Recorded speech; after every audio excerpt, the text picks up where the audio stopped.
Exams नजदीक आ रहे हैं और आप सबका प्रेशर जो है, आप सबकी एंजाइटी लेवल्स, स्ट्रेस लेवल्स बहुत ज्यादा बढ़ रही होंगी। जाहिर सी बात है, लाजमी है भाई, नॉर्मल है ये। बट वो कहावत है ना, when the going gets tough the tough get going. जी हाँ मेरे बेटे, आप वही टफ वॉरियर्स है जो इस टाइम बिल्कुल अनथक मेहनत कर रहे हैं ताकि आप अपने आने वाले बोर्ड एग्जाम्स में एक बेहतरीन सा रिजल्ट लाएं। ठीक है जी। सो उस प्रिपरेशन में आप बिल्कुल अकेले नहीं हैं, इस जंग में आप बिल्कुल अकेले नहीं हैं। जेके बोसवाला की पूरी टीम आपके साथ है और मैं आपका अपना ओएसर आप सबका फिर से वेलकम करता हूं आपके इस खूबसूरत से चहीते से प्लेटफॉर्म जेके बोसवाला फॉर क्लास 9th और 10th पे। तो बेटा जी, आप सबको पता है कि गनशॉट सीरीज कंटिन्यू चल रही है और इसमें मैं अगर केमिस्ट्री की बात करूं तो 3 चैप्टर्स का मैं डिटेल्ड वन शॉट ऑलरेडी आपको दे चुका हूं। अब एक वीडियो लेक्चर बचता है जो मैं आज आपके लिए लेकर आया हूं, वो है मेटल्स और नॉन मेटल्स का। ये वीडियो भी एकदम से स्क्रैच से डिटेल पे जाएगा। अगर आपने कुछ भी नहीं पढ़ा है, you can completely 100% rely on this session. इसके बाहर एग्जामिनर कुछ भी नहीं पूछेगा। और इसमें एक बहुत इंपॉर्टेंट पोर्शन है जो अक्सर बच्चे स्किप कर देते हैं, वो है एक्सट्रैक्शन ऑफ मेटल्स, जिसको मेटलर्जी भी कहते हैं। वो ये समझते हैं कि ये बहुत लंबा टॉपिक है, but believe me on this part my dear people, आज के सेशन के बाद एक बिल्कुल केक वॉक वाला वो टॉपिक लगने वाला है, एकदम हलवा लगने वाला है। तो चलिए बेटा, आपका ज्यादा समय ना लेते हुए हम स्टार्ट करते हैं मेटल्स नॉन मेटल्स के इस बेहतरीन से चैप्टर को। हेलो बच्चा लोग, क्या हाल चाल? I hope every one of you is doing absolutely great and fantastic both with your health and studies. तो बेटा जी, मैं आपका अपना ओएसर फिर आप सबका वेलकम करता हूं आपके इस बहुत ही ज्यादा चहेते प्लेटफॉर्म जेके बोसवाला for class 9th and 10th पे। तो भाई, सबसे पहले तो फिर से एक बार बहुत बहुत ज्यादा थैंक यू कि मतलब इतना सपोर्ट, इतना प्यार मिल रहा है। यकीन मानिए, यकीन मानिए, यकीन मानिए, बहुत अच्छा फील हो रहा है। और डेडिकेशन लेवल आपकी देख के तो और भी बढ़िया लग रहा है भाई। लास्ट सेशन जो लिया था कार्बन कंपाउंड्स का, उसमें कुछ क्वेश्चंस मैंने दिए थे, तो मैंने बोला था आपसे कि आप चैट सेक्शन में इनका आंसर लिख देना। And I was really really impressed कि बहुत सारे बच्चों ने उन क्वेश्चंस का सही आंसर दिया है। मतलब कि आप सब बहुत सीरियस है अपनी पढ़ाई को लेके। लेकिन वहीं पे कुछ एक लॉट ऐसा भी है जो अभी भी जो है मस्ती कर रहे हैं। ठीक है बेटा, तो मस्ती छोड़िए भाई साहब, थोड़ा सा सीरियस होने का टाइम आ गया है। और इन सेशंस को बहुत ही ज़्यादा सीरियस तरीके से आप देखें तो I am sure sure sure 100% कि आप अपने एग्जाम में बेहतर करने वाले हैं और आप करेंगे इंशाल्लाह। तो चलिए बेटा, आज का सेशन जैसा आपको पता ही है, मेटल्स एंड नॉन मेटल्स का होने वाला है।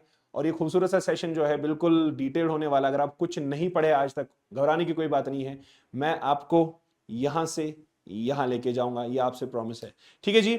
बट बिफोर वी स्टार्ट, फिर से एक और क्वेरी आ रही है कॉन्टिन्यूअसली कि सर हमें इन चैप्टर्स के नोट्स कहां मिलेंगे? तो भाई साहब, नोट्स आपको मिलेंगे आपकी अपनी फिजिक्स वाला ऐप पे, जो कि आप डायरेक्टली प्ले स्टोर या एप्पल स्टोर से डाउनलोड कर सकते हैं, या आप इस वीडियो के नीचे दिए गए डिस्क्रिप्शन में जाइए, वहां पे एक लिंक होगा, उस पर क्लिक करेंगे तो आप इस ऐप की ओर डायरेक्ट हो जाएंगे। ठीक है जी बेटा। तो चलिए बेटा, स्टार्ट करते हैं अपने इस बेहतरीन से टॉपिक को, जो कि होने वाला है मेटल्स और नॉन मेटल्स का। एक आखिरी चैप्टर है ये, जिसको हम आज एकदम से खत्म करेंगे। पूरा का पूरा डिटेल्ड वे में इसको डिस्कस करने वाले हैं, कोई दिक्कत वाली बात नहीं होगी। तो अगर मैं कंटेंट्स की बात करूं, कुल मिला के एक छोटा सा चैप्टर है। इसमें जो कंटेंट्स है आपके, वो बेसिक वही है, physical and chemical properties of metals and non metals पहले हम डिस्कस करेंगे। उसके बाद हम reaction between metals and non metals discuss करेंगे। तो यहां पे फॉर्मेशन ऑफ आयनिक कंपाउंड्स होता है और वहां सवाल आता है कभी कभी लेविस डॉट स्ट्रक्चर ड्रॉ करने को। उसके बाद बेटा फॉर्मेशन ऑफ आयनिक कंपाउंड्स के बाद उनकी प्रॉपर्टीज को डिस्कस करेंगे। ये भी एक बहुत बहुत बहुत इंपॉर्टेंट सवाल है बेटा। और उसके बाद दी मोस्ट इंपॉर्टेंट, जिससे मैं कहूं the jugular vein of this chapter, that is extraction of metals, को हम डिस्कस करने वाले है। तो एक्सट्रैक्शन ऑफ मेटल्स को जब हम डिस्कस करेंगे बेटा, उसके बाद जैसा आपसे प्रॉमिस किया गया था, इफ यू रिमेंबर, मैंने केमिकल रिएक्शंस इक्वेशंस में कहा था कि कोरोजन एंड प्रिवेंटिव मेजर्स को मैं इस चैप्टर में डील करूंगा। तो बिल्कुल बेटा, उस प्रॉमिस को मैं कैसे भूल सकता हूं, वो भी मैं आज आपको कराने वाला हूं। इन शॉर्ट, अगर मैं ये कहूं कि इस चैप्टर को अगर मैं देखूं तो एक मीडियम यानी कि मॉडरेट से इजी चैप्टर है ये, जिसमें क्वेश्चंस भी बहुत इजी बन जाते हैं। तो चलिए स्टार्ट करते हैं बेटा पहले और डिस्कस करते हैं फिजिकल प्रॉपर्टीज ऑफ मेटल्स को। वो फिजिकल प्रॉपर्टीज ऑफ मेटल्स ये वही है जो आप क्लास 8 से पढ़ते आ रहे हो। बिल्कुल सही बात, क्लास 8 से पढ़ते आ रहे हो। पहली फिजिकल प्रॉपर्टी क्या होती है बेटा कि मेटल्स का अगर मैं जनरली स्टेट ऑफ एग्जिस्टेंस देखूं, वो सॉलिड होता है भाई साहब। एक्सेप्शन एक यहां पे आपको याद रखनी है, that is mercury. Mercury is the only liquid metal at room temperature. तो चलिए बेटा मरकरी को यहाँ पे डब्बे में रख देते हैं, आगे चलते हैं और आगे नेक्स्ट प्रॉपर्टी जो है आपकी that is metals are hard. आपको पता है कि मेटल्स हार्ड होते हैं बेटा, डेंस होते हैं, but there are also some exceptions जो कि सॉफ्ट मेटल्स होते हैं जिनको चाकू वगैरह से आप काट सकते हो, लिथियम, पोटेशियम, सोडियम जैसे सॉफ्ट मेटल्स होते हैं। नेक्स्ट पॉइंट जो है that is metals have metallic lustre. Lustre का मतलब होता है बेटा दे गिव शाइनी अपीयरेंस, उनकी जो सरफेसेस है वो शाइनी अपीयरेंस जो है वो एग्जिबिट करती है, तो दैट मींस मेटेलिक लस्टर हम कहेंगे मेटल्स एग्जिबिट करते हैं। Metals are malleable. मैलिएबल का मतलब होता है you can draw them into thin sheets. अगर आप उनको हथौड़े से मारे तो हथौड़े से मार मार मार मार के उनकी पतली से पतली परत बना सकते हो बेटा, तो वो होती है मैलिएबिलिटी। तो मेटल्स जो है वो मैलिएबल होते हैं, that means they can be drawn into thin sheets. और बेटा आप यहां पे याद रखेंगे मेटल्स की एक और property that is ductility. Metals are ductile means they can be drawn into wire, जो कि घर में आपके कॉपर वायर वगैरह होती है, आप देख सकते हैं कि वो मेटल ही होता है। तो metals are ductile that means they can be drawn into wires. और बेटा उसके बाद मेल्टिंग पॉइंट की अगर बात करूं तो जनरली स्पीकिंग जो मेटल्स का मेल्टिंग पॉइंट होता है बहुत ज्यादा होता है, ठीक है, लेकिन कुछ एक आध मेटल्स ऐसे भी है जो कि आपके हाथ में ही बेटा क्या हो जाते हैं, मेल्ट हो जाते हैं, क्योंकि उनका जो मेल्टिंग पॉइंट होता है वो स्लाइटली अब रूम टेम्परेचर होता है, स्लाइटली अब 25 डिग्री सेल्सियस होता है। वो आपके मेटल्स आप याद रखेंगे gallium and caesium, they have low melting point and they melt in the palm of your hand, ठीक है बच्चा। उसके बाद आप याद रखेंगे they have high boiling points, जाहिर सी बात है अगर मेल्टिंग पॉइंट हाई है तो बॉइलिंग पॉइंट भी हाई होगा। Metals are good conductors of electricity and heat. पहले हीट की बात करेंगे, दैट मींस मेटल्स जो है वो थर्मल कंडक्टिविटी एग्जिबिट करते हैं। आपने घर पे देखा होगा बेटा, जब आप पतीला गैस पे रख देते हैं तो वो जो फ्लेम है वो किसी एक पोर्शन पे लगती है, लेकिन पतीला पूरा का पूरा गर्म हो जाता है, दैट मींस उनमें उनमें क्या होती है, थर्मल कंडक्टिविटी होती है। तो अगर मैं बात करूं बेस्ट कंडक्टर्स जो है बेटा कौन कौन होते हैं, बेटा याद रखेंगे आप, best conductors are silver and copper, लेकिन जो पुअर कंडक्टर्स है बेटा उसमें आप याद रखेंगे they are lead and mercury. उसके बाद अगर मैं बात करूं दूसरी प्रॉपर्टी की, that is metals have also electrical conductivity, they exhibit electrical conductivity. आपको पता है वो कंडक्टर्स है, तो यहां पे आप याद रखेंगे कि सबसे बेस्ट जो हमारे पास कंडक्टर होता है बेटा, again silver copper followed by gold, then aluminium, then tungsten, then mercury. तो ये ऑर्डर आप याद रखेंगे, आपके लिए एग्जाम में ये इंपॉर्टेंट इसलिए बन जाता है क्योंकि इसमें कुछ एक्सेप्शंस है, वन लाइनर क्वेश्चन भी आ सकता है, या कभी कभार differentiate on the basis of physical properties, ठीक है, differentiate metals and non metals on the basis of physical as well as chemical properties, ये ऐसे सवाल पूछ सकता है। सो पढ़ना ही इंपॉर्टेंट नहीं है, आपको ये भी समझ आना चाहिए कि क्वेश्चन जो है वो कैसे पूछ सकता है। Once you understand the language in which the examiner is going to ask questions, 110% बेटा आपकी आंसर राइटिंग उतनी बेहतर हो जाएगी। और सिंपल सी बात है, आंसर राइटिंग ही सारा खेल है यहाँ पे। अगर आपको आंसर बहुत अच्छे से लिखना आ रहा है, if you are able to convey yourself examiner को कि क्या मैं लिखना चाह रहा हूं या चाह रही हूं, डेफिनेटली वो आपकी उस लिखी हुई बात को समझेगा और आपको मार्क्स मिल जाएंगे। सो अपनी आंसर राइटिंग को बहुत इंप्रूव कीजिए बेटा। और आगे बढ़ते हैं, बात करते हैं बेटा physical properties of non metals की। तो नॉन मेटल्स की मेरे बच्चे अगर मैं बात करूं, नॉन मेटल्स जो होते हैं वो सॉलिड्स होते हैं, लिक्विड्स भी होते हैं और गैसेस भी होते हैं। कुछ सॉलिड्स की बात करूं तो बेटा कार्बन और सल्फर फॉर एग्जांपल आपके सॉलिड हो गया, फास्फोरस भी है। लिक्विड आप याद रखेंगे बेटा, जो लिक्विड नॉन मेटल है that is bromine. Bromine is the only liquid non metal that you have to remember. उसके बाद अगर मैं गैसेस की बात करूं, आपको पता है कि भाई साहब ऑक्सीजन वगैरह है, हाइड्रोजन है, नाइट्रोजन है, ये सारे के सारे बच्चे क्या है, they are gaseous non metals, ठीक है बेटा। आई एम श्योर ये सारी चीजें आपको अच्छे से पता होंगी। उसके बाद अगर मैं नेक्स्ट प्रॉपर्टी बात करूं बेटा, ये बिल्कुल उनका कंट्रास्ट है। अगर मेटल्स हार्ड थे तो ये क्या है बेटा, सॉफ्ट है, लेकिन यहां पे एक्सेप्शन है एलोट्रॉप ऑफ कार्बन। एक नॉन मेटल कार्बन है, उसका एक एलोट्रॉपिक फॉर्म आपने लास्ट चैप्टर में पढ़ा है, diamond, hardest known substance, naturally occurring substance होता है। Non metals do not have metallic lustre, that means unlike metals they do not generally have metallic luster, but there is also an exception here जो कि आपको याद रखनी है बेटा। Iodine के जो क्रिस्टल्स होते हैं उनमें जो है नॉन मेटल्स में लस्टर्स प्रॉपर्टी देखने को मिलती है। नेक्स्ट पॉइंट जो आप याद रखेंगे बेटा, they are not malleable at all, they can not be drawn into thin sheets, they are brittle. On the other hand they are brittle, अगर आप उनको हथौड़े से या किसी और चीज से मारेंगे तो वो छोटे छोटे पीसेस में क्या हो जाएंगे, वो टूट जाएंगे, उनका चूरा बन जाएगा। Non metals are also not ductile. आपने किसी भी नॉन मेटल को नहीं देखा होगा इन द कंडक्टर्स, या हम उनको वायर बनाए नहीं, क्योंकि नॉन मेटल्स यूजुअली क्या होते हैं, इंसुलेटर्स होते हैं, कंडक्टिंग मटेरियल नहीं होता है। चलिए भाई साहब, non metals which are solids and liquids have low melting point, comparatively low melting point होता है। Non metals which are solids and liquids have low boiling point as well. ठीक है बेटा, क्यों? क्योंकि इनमें जो फोर्स ऑफ अट्रैक्शन होता है अंदर वो कम होता है एज कंपेयर टू मेटल्स। उसके बाद आप याद रखेंगे they are bad conductors of heat, they are bad conductors of electricity. Exception यहां पे है again allotrope of carbon, that is graphite. तो ग्रेफाइट में आपने पिछली क्लास में पढ़ा है बेटा कि वहां पे एक फ्री इलेक्ट्रॉन होता है और वो फ्री इलेक्ट्रॉन जो है it is responsible for conduction of electrical current. तो ये एक टॉपिक है जिसको आपको ऐसे ही पढ़ना है। ठीक है, डिट्टो ऐसे ही याद कर लेना है, कोई और चीज अपने आप से करने की जरूरत नहीं है। तो ये करने के बाद हम चलेंगे बेटा मेटल्स की केमिकल प्रॉपर्टीज पे। और सबसे पहली केमिकल प्रॉपर्टी अगर आपको याद रखनी है वो होती है रिएक्शन विद ऑक्सीजन। अब याद क्या रखना है, सुनो मेरी बात, याद रखोगे आप कि जब भी मेटल ऑक्सीजन के साथ कंबाइन होता है, जनरल फॉर्मेट याद रखो, रिएक्शन का प्रोडक्ट याद नहीं रखना होता है, सिंपली फॉर्मेट याद रखना होता है। ठीक है, आपको याद रखना है कि मेटल जब भी ऑक्सीजन के साथ कंबाइन करेगा तो बेटा वहां पे क्या बनेगा, वहां पे बनेगा एक कंपाउंड जिसको आप बोलते हो metallic oxide. Simple, metal plus oxygen is metallic oxide. और ये मेटालिक ऑक्साइड अगर आपको समझ आ रहा होगा, मेटल होता है इलेक्ट्रोपॉजिटिव, नॉन मेटल होता है इलेक्ट्रोनेगेटिव। तो मेटल और नॉन मेटल का जब रिएक्शन होता है वहां पे बनता है एक आयनिक कंपाउंड जो कि होता है सॉलिड। बात खत्म। तो मैग्नीशियम प्लस ऑक्सीजन अगर आप लिखते हो reaction, that is magnesium oxide, solid है। सोडियम प्लस ऑक्सीजन अगर आप रिएक्शन लिखते हो, that is sodium oxide, solid है। तो ये पॉइंट्स अगर आपको क्लिक हो गए बेटा, आपको रटने की जरूरत नहीं है चीजों को। यही पॉइंट मैंने यहां लिखा है बेटा जी। क्या लिखा है, चलो पढ़ते हैं। all metals, almost all metals, not all but almost every metal except few reacts with oxygen to form compounds known as metallic oxides। अब ये जो metallic oxides जो बनने की जो प्रक्रिया होती है, या मैं कहूं प्रोसेस या जो रिएक्शन होता है बेटा, इसमें आपको एक चीज ध्यान रखनी है कि ये सब के सब सेम तरह से रिएक्ट नहीं करते।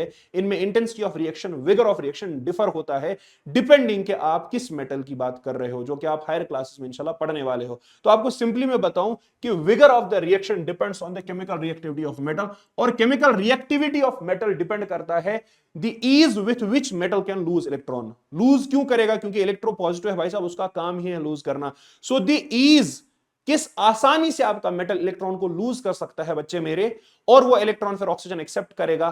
तो जितनी आसानी से मेटल इलेक्ट्रॉन लूज कर सकता है उतनी आसानी से उतनी जल्दी वो रिएक्ट कर सकता है। दैट मींस यहां पे यही पॉइंट लिखा है, द विगर। विगर का मतलब होता है intensity of reaction. The vigour of reaction depends on the chemical reactivity of metal. Means जो जितना स्ट्रांगली रिएक्ट करेगा, जो जितना ज्यादा तरीके से रिएक्ट करेगा, वो उतना ही तेज रिएक्शन ऑक्सीजन के साथ दिखाएगा, एंड वाइस वर्सा। जो कम रिएक्टिव होगा उसकी रिएक्शन कम होती जाएगी। ठीक है बेटा, नाउ सिंपल सी बात है, आपको याद रखना है कि यहां पे जब मैं बात करूंगा, मैं तीन केसेस की बात करूंगा। रूम टेम्परेचर पे कौन सा मेटल जो है वो रिएक्ट कर रहा है, हीटिंग पे कौन सा मेटल रिएक्ट कर रहा है, या बहुत ज्यादा हीटिंग पे कौन सा मेटल रिएक्ट कर रहा है। रूम टेम्परेचर, नॉर्मल हीटिंग और बहुत ज्यादा हीटिंग, ये तीन केसेस आपको यहां याद रखने हैं। सो सबसे पहले अगर रूम टेम्परेचर की बात करूं कि मैंने यहां पे फॉर एग्जांपल सोडियम को रखा, पोटेशियम को रखा, तो सोडियम और पोटेशियम ऐसे दो मेटल्स है जो विगरसली क्या करेंगे, ऑक्सीजन के साथ रिएक्ट कर जाएंगे एट रूम टेम्परेचर। और बेटा ये रिएक्शन जो होती है it is very very violent and highly exothermic.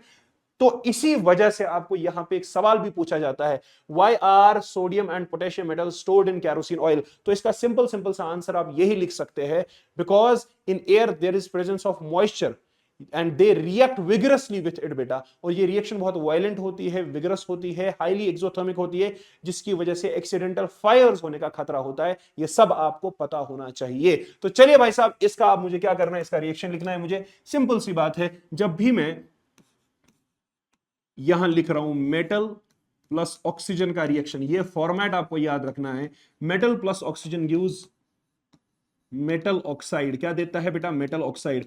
और आपको क्या याद रखना है कि जो मेरे पास मेटल होगा ये सॉलिड होगा, जो मेरे पास ऑक्सीजन है ये गैस होगा, जो मेरे पास मेटल ऑक्साइड है ये भी सॉलिड होगा। चलिए बेटा एक एग्जांपल लेता हूं यहां पे जो मैंने ऊपर लिखा है। फॉर एग्जांपल मैं सोडियम लेता हूं। सोडियम के केस में अब आपको प्रोडक्ट कैसे लिखना है, बहुत सारे बच्चे अभी भी कंफ्यूज होते हैं कि सर प्रोडक्ट कैसे लिखना है। देखो बेटा, ये मेटल है, ये इलेक्ट्रॉन लूज करेगा, जाहिर सी बात है। तो जब ये इलेक्ट्रॉन लूज करता है, आपको पता होगा कि सोडियम के पास एटॉमिक नंबर 11 होता है, इसकी इलेक्ट्रॉनिक कॉन्फ़िगरेशन आप लिखते हो 281। और ऑक्सीजन 1 की बात करूं, ये मॉलिक्यूल है बेटा, molecules do not take part in the chemical reaction, only atoms take part part. तो यहां पे एक एटम की बात करूंगा तो ये एटम ऑफ ऑक्सीजन जिसका एटॉमिक नंबर 8 है बेटा, इलेक्ट्रॉनिक कॉन्फ़िगरेशन आप ऐसे लिखते हो 2,6। आपको पता होगा इसमें वैलेंस शेल में 6 इलेक्ट्रॉन्स है, वैलेंसी जब आप निकालोगे वो 8 - 6 निकालते हो 2 आ जाएगा। दैट मींस इसको ऑक्टेट कंप्लीट करने के लिए 2 इलेक्ट्रॉन्स की जरूरत है। इसमें वैलेंस शेल में एक ही इलेक्ट्रॉन है, इसी को लूज करेगा बेटा, तो जब ये लूज करेगा इसकी वैलेंसी वही होगी। दैट मींस ये बनाएगा Na+, ऊपर चार्ज आप लिखेंगे 1, ये बनाएगा O-2। अब आपको पता है बेटा कि हमें क्या करना होता है, हमें इनकी इन वैलेंसीज को जो है क्रॉस करना होता है। ये 2 यहां लिखेंगे, ये 1 यहां लिखेंगे, तो आपको मिलेगा सोडियम ऑक्साइड Na2O जिसका फॉर्मूला है, और आप लिखेंगे यहां पे सॉलिड। तो आई एम श्योर 100% कि भाई साहब आपको प्रोडक्ट लिखना आएगा। इसी तरह से आप जब मैग्नीशियम का लिखेंगे वहां पे मैग्नीशियम का आप क्या लिखेंगे बेटा, you will simply write, magnesium का आपको पता है +2 बनाएगा, ऑक्सीजन का -2 बनाएगा, ठीक है। मैग्नीशियम का यहां पे नहीं लिखना है, सॉरी। पोटेशियम की बात करूं तो पोटेशियम का भी यही लिखना है K+O-2। तो यहां पे भी बेटा पोटेशियम ऑक्साइड है वो कैसा बनेगा, K2O। तो ये आपको याद रखना है, और साथ में ये पॉइंट भी याद रखना है कि बेटा ये क्या करेंगे, ये कैरोसिन ऑयल में हम स्टोर करते हैं। क्यों, रीजन मैं आपको बता चुका हूं। चलिए जो नेक्स्ट रिएक्शन है वो यही है, बट डिफरेंट मेटल्स की है। फॉर एग्जांपल एल्यूमिनियम की बात करूं बेटा, जिंक की बात करूं, लेड की बात करूं, वो कंबाइन करते हैं ऑक्सीजन के साथ at ordinary temperature. That means जब आप थोड़ा थोड़ा उसको हीट करेंगे तो ये वाले मेटल्स जो है भाई साहब वो क्या करेंगे, रिएक्ट करेंगे, और जब ये रिएक्ट करेंगे ये भी अपने मेटालिक ऑक्साइड्स ही बनाएंगे। तो कैसे आपको लिखना है, आपको दिमाग में ये रखना है। देखो इधर, अगर मैं बात करूं बेटा एल्यूमिनियम की, और वो ऑक्सीजन के साथ रिएक्ट कर रहा है, क्या कर रहा है बेटा, ऑक्सीजन के साथ रिएक्ट कर रहा है, तो आपको पता है एल्यूमिनियम का जो एटॉमिक नंबर होता है बच्चा वो होता है 13, और आपको ये भी पता होगा, मैंने पीछे लिखा 2 8, यहां पे आप 3 लिखूंगा, तो ये 3 इलेक्ट्रॉन्स लूज करेगा बेटा, ये बनाएगा Al+3, और ऑक्सीजन आपको पता ही है -2। तो जब आप इनका क्या करोगे बेटा, अदला बदली इधर लेके जाओगे तो ये बनेगा Al2O3 जिसको आप एल्यूमिनियम ऑक्साइड कहते हो, या इसको हम एल्यूमिना भी कहते हैं। अब ये जो एल्यूमिनियम ऑक्साइड होता है बेटा, जो ही ये बनता है बेटा, याद रखना ये एक प्रोटेक्टिव लेयर का काम करता है। It acts as a passive layer of protection, जो कि फर्दर फिर आपके एल्यूमिनियम मेटल को ऑक्सीजन के साथ रिएक्ट करने से बचा देता है। तभी मैंने लिखा है यहां पे they form a protective layer of oxide on their surfaces, और इनकी रिएक्टिविटी का ऑर्डर आप याद रखेंगे, al zin pub, al for aluminium, zin for zinc, pub for lead. तो बेटा जी इसको आप लिखेंगे Al2O3, और अगर आपको जिंक का नहीं पता तो मैं आपको बताता चलूं कि Zn+2 बनाता है, यह आपको याद रखना पड़ेगा। तो Zn+2 यहां बनेगा, और जब ये O-2 बनेगा तो ये बनाएगा ZnO। समझ आ रही है बात, ठीक है। उसके बाद अगर आपको लेड का देखना है बेटा, तो आप सिंपली लेड ऑक्साइड लिखेंगे। अगर आप इतनी ही 2 रिएक्शंस याद रखते हैं, this is more than enough for your examination. 3 reaction लिखने की जरूरत नहीं है। अगर आप लेड का ऑक्साइड लिखना चाहते हैं तो आप PbO2 लिख सकते हैं, ठीक है बेटा। चलिए भाई साहब, now magnesium reacts with oxygen upon heating to its ignition temperature. तो मैग्नीशियम जो है एक ऐसा मेटल है, आपको इसको इग्निशन टेम्परेचर तक क्या करना पड़ेगा, हीट करना पड़ेगा। और आपको पता है जब आप मैग्नीशियम को बर्न करते हैं बेटा, it Burns with a white dazzling flame. आपने पढ़ा होगा केमिकल रिएक्शंस इक्वेशंस में, शाबाश। तो यहां लिखूंगा मैं magnesium Burns with white dazzling flame, right, white dazzling flame. और आपको यह भी पता है बेटा कि ये किस टाइप का रिएक्शन है, एलिमेंट एलिमेंट कॉम्बिनेशन, ये सारे के सारे वही रिएक्शंस है, ठीक है जी बच्चा। चलिए भाई आगे चलते हैं और आगे लिखते हैं। अब नेक्स्ट रिएक्शन जो है हमारे पास, दैट इज आयरन। और आयरन को आपको याद रखना है बेटा कि अगर हम आयरन को रिएक्ट कराना चाहते हैं ऑक्सीजन के साथ, तो इसको बहुत ज्यादा टेम्परेचर्स पे रिएक्ट कराना पड़ेगा, और प्रोडक्ट बनता है फेरोसो-फेरिक ऑक्साइड, जिसको मैंने आपको बोला है कि आप इसको याद रखेंगे बेटा। केमिकल रिएक्शंस इक्वेशन में इसका फॉर्मूला मैंने बोला है, तो यहां पे मैं लिखूंगा FeS+O2 गैस। आप मन ही मन गुनगुनाओ बेटा, मन ही मन गुनगुनाओ कि यहां प्रोडक्ट का फॉर्मूला क्या होगा। अगर आपने ये बोला तो बेटा आप अपने आप को यहां पे शाबाशी दे दो, बिल्कुल सही कर रहे हो आप, आपको याद है चीजें। या अगर आपको ऐसे नहीं लिखना आ रहा है, आप इसको ऐसे भी लिख सकते हो, ठीक है बेटा। तो इसको आप फेरोसो-फेरिक ऑक्साइड भी कहते हो, या इसी को आप आयरन 2,3 ऑक्साइड के नाम से भी जानते हो, इसी को मैग्नेटिक ऑक्साइड के नाम से भी जानते हैं, ठीक है बेटा। उसके बाद अगर मैं कॉपर की बात करूं तो कॉपर आपको पता ही है भाई साहब, कॉपर प्लस ऑक्सीजन जो है वो बनाएगा क्यूपरिक ऑक्साइड। क्या बनाएगा बेटा? क्यूपरिक। क्यों लिखा मैंने? क्योंकि आपको पता है यहाँ पे +2 की बात हो रही है, तो कॉपर का यहाँ पे जो बेटा आयन होगा इट विल बी +2। इसको हम बोलते हैं क्यूपरिक। क्या बोलते हैं बेटा? Cupric ion. तो इसीलिए मैंने इसको लिखा यहाँ पे क्यूपरिक ऑक्साइड। क्या लिखा बेटा?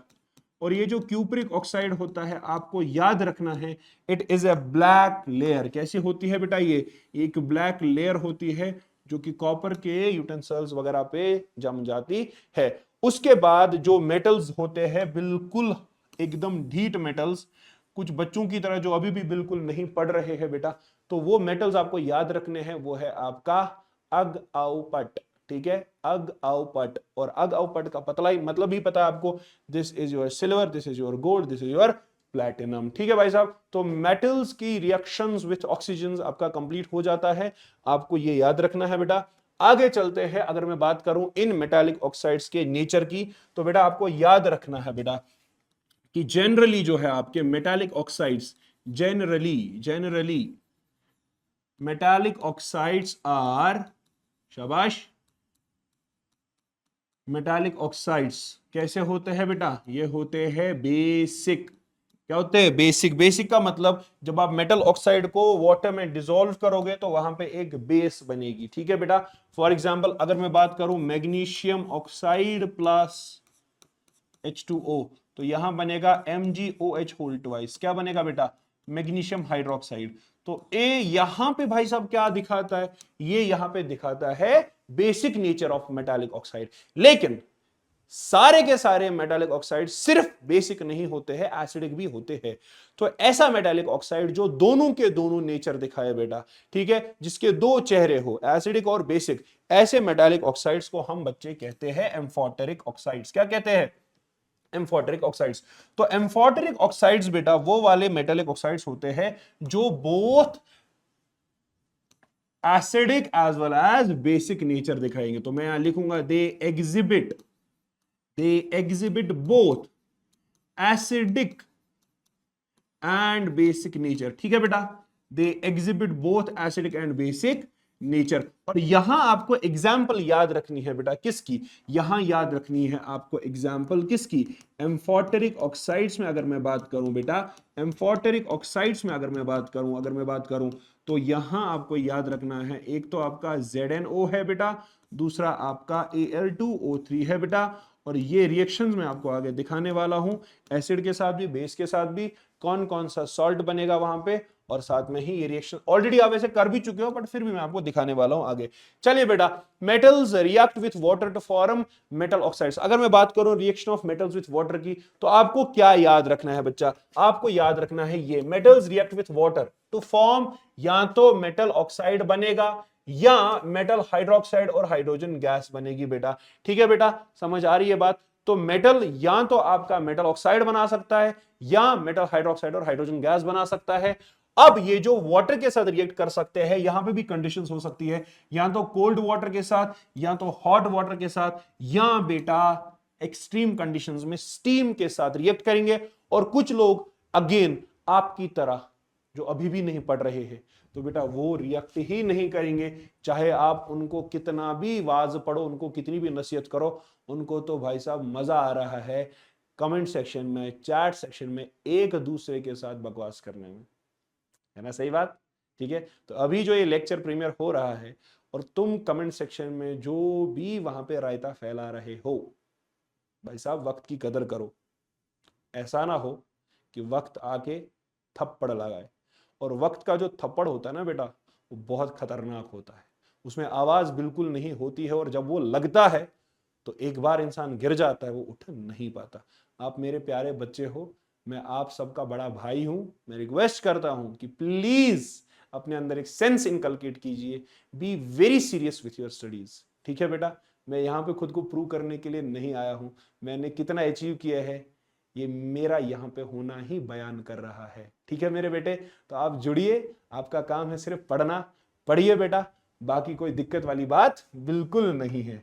चलिए भाई साहब आगे चलते हैं और बात करते हैं मेरे बच्चे नेक्स्ट रिएक्शन की, that is sodium and potassium की जो रिएक्शन है विथ वाटर। मैं आपको पहले ही बता चुका हूं, they are highly reactive with cold water, ठीक है। और क्या बनाएंगे बेटा, they will form corresponding hydroxide and hydrogen gas. तो याद रखना, यहां पे अगर मैं एग्जांपल लिखूं, सोडियम प्लस वाटर लिक्विड होगा, तो आपको लिखना है NaOH, कॉस्टिक सोडा, जो कि होगा एक्वियस, प्लस आपको लिखना है हाइड्रोजन गैस। क्या लिखना है बेटा, हाइड्रोजन गैस। सिंपल सी बात है, ठीक है। तो पोटेशियम का भी आप ऐसे ही लिख सकते हैं, KOH plus H2, which I am sure आप लिख सकते हैं। उसके बाद कैल्शियम की बात करूं, कैल्शियम भी रिएक्टिविटी दिखाता है, बट जो विगर और इंटेंसिटी ऑफ रिएक्शन होता है बेटा, वो उतना ज्यादा नहीं होता एज कंपेयर टू जो सोडियम और पोटेशियम का होता है। So you have to remember, calcium will also react with cold water, but less violently. तो यहां पे आपको सिंपली रिएक्शन का प्रोडक्ट याद रखना है, that is calcium solid plus H2O. It will give me what? It will give me calcium hydroxide, और बेटा यहां पे आप लिखेंगे aqueous, साथ में बच्चा मेरा आप क्या लिखेंगे, हाइड्रोजन गैस। और उसके बाद बेटा मैग्नीशियम जो है वो रिएक्ट करेगा किसके साथ, ये कंडीशंस प्लीज याद रखेंगे आप, magnesium plus water, it will give what, magnesium hydroxide along with hydrogen gas, ठीक है। तो आई एम श्योर कि ये रिएक्शंस आप याद कर लेंगे और छोटे छोटे नोट्स बनाएंगे, कंटिन्यूअसली उनको रिवाइज करेंगे। Continuous revision, repeated revision leads to retention, तो ये डेटा जो है रिटेन हो जाएगा बेटा। चलिए भाई साहब आगे चलते हैं। जिंक की बात करूं, एल्यूमिनियम की बात करूं, तो वो स्टीम के साथ रिएक्ट करते हैं और वो बेटा क्या बनाते हैं, कॉरेस्पॉन्डिंग ऑक्साइड। तो अब याद रखेंगे, जो स्टीम के साथ रिएक्ट करेगा वो ऑक्साइड बनाएगा, जो वाटर के साथ रिएक्ट करेगा बेटा, चाहे जो लिक्विड फॉर्म है वाटर के साथ रिएक्ट करेगा, चाहे हॉट वाटर हो कोल्ड वाटर हो, जाहिर सी बात है वहां पे metallic hydroxide along with hydrogen gas बनेगा। तो स्टीम की अगर बात करो यहाँ पे, तो जिंक की बात करो, एल्यूमिनियम की बात करो, तो यहाँ पे बेटा आपको सिंपली एल्यूमिनियम की वही रिएक्शन लिखनी है, sorry aluminium solid plus, aluminium solid plus क्या लिखोगे बेटा, H2O। लेकिन यहां ध्यान रखना, स्टीम लिखा है तो यहां क्या लिखोगे, G लिखोगे, गैस लिखोगे, और यहां मिलेगा आपको एल्यूमिनियम ऑक्साइड, जो कि होगी एक सॉलिड पैसिव लेयर। उसके बाद अगर फिर से बात करूं बेटा, आयरन रिएक्ट करता है स्टीम के साथ, लेकिन आयरन को भी आपको बहुत ज्यादा हॉट करना पड़ता है। When steam is passed over red hot iron, तो आयरन को भी बहुत ज्यादा हॉट करके स्टीम पास कराओगे, तब जाके बेटा ये रिएक्शन करेगा। That means Fe solid plus H2O gas, यहां पे लिखेंगे आप नीचे रेड हॉट, ठीक है। और H2O गैस, तो यहां पे क्या बनेगा बेटा, यहां बनेगा Fe3O4, जो कि आपका है बेटा क्या, जो कि आपका है फेरोसोफेरिक ऑक्साइड। फिर वहीं पे आते हैं ये वाले मेटल्स, तो भाई साहब यहां पे कॉपर, सिल्वर, लेड, गोल्ड, ये रिएक्ट नहीं करेंगे, ठीक है बेटा। तो आगे चलते हैं, आगे चलते हैं और आगे बात करते हैं बेटा इस पर्टिकुलर मिक्सचर की, जो कि है आपका रॉयल वाटर। तो कभी कभार कुछ मेटल्स जो है बेटा वो क्या होते हैं, वो एसिड्स में डिसॉल्व नहीं होते, ठीक है। तो उनमें आपको क्या करना, आपको याद रखना, अगर मैं नोबल मेटल्स की बात करूं, जैसे गोल्ड की बात करूं, प्लेटिनम की बात करूं, वो एसिड्स के साथ यूजुअली रिएक्ट नहीं करते। बट अगर हम एक स्पेशल तरह का मिक्सचर लेते हैं जिसमें हम कॉन्सेंट्रेटेड HCl और कॉन्सेंट्रेटेड नाइट्रिक एसिड को मिला ले बेटा, बट रेशो क्या होना चाहिए, 3:1।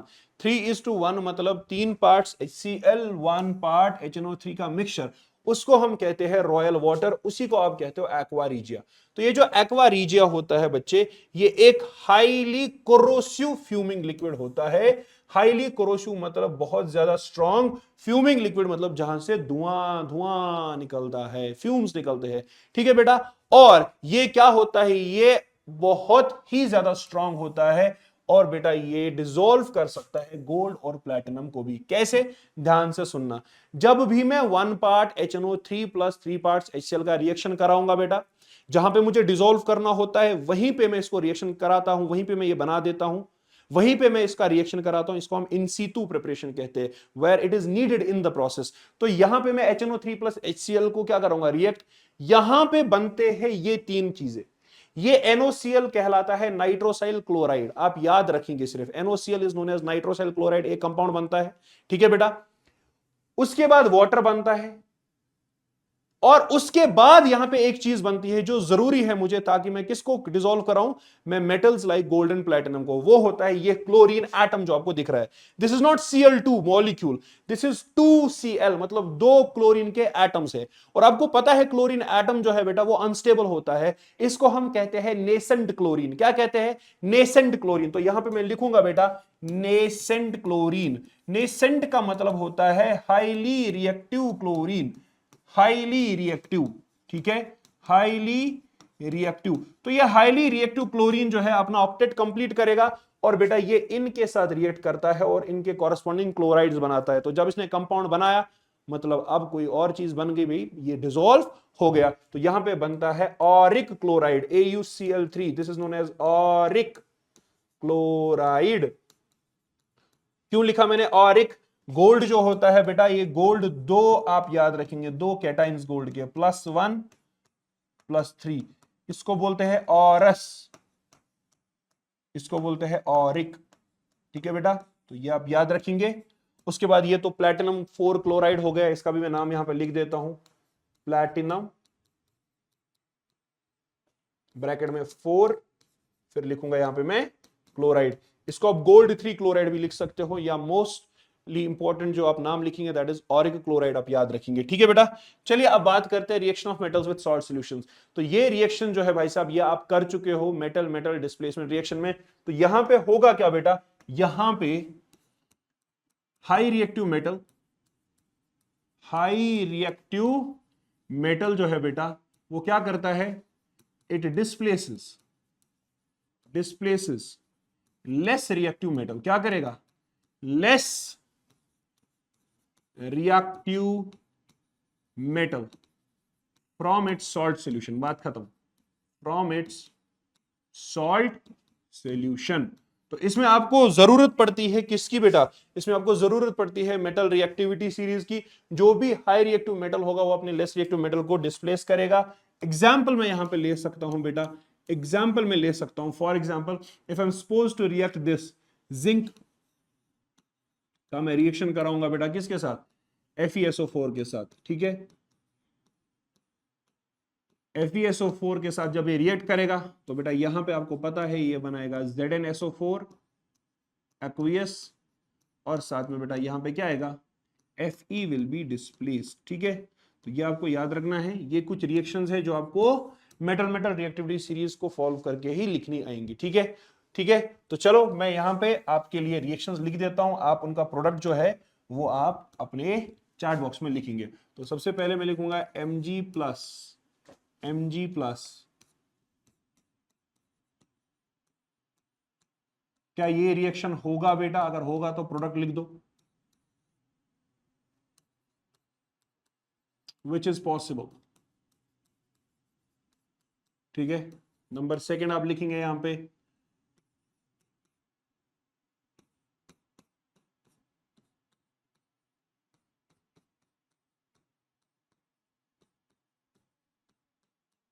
ठीक है जी।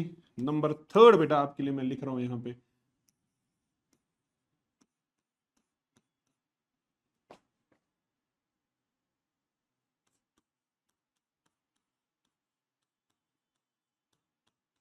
तो ये तीन रिएक्शंस का प्रोडक्ट मुझे लिख के देंगे चैट में, और अगर आपको याद है तो आप लिख पाएंगे, नहीं याद है तो बेटा आप सब गलत करने वाले हो, जाहिर सी बात है। ठीक है, तो यहां गलती नहीं करनी है, you have to remember this.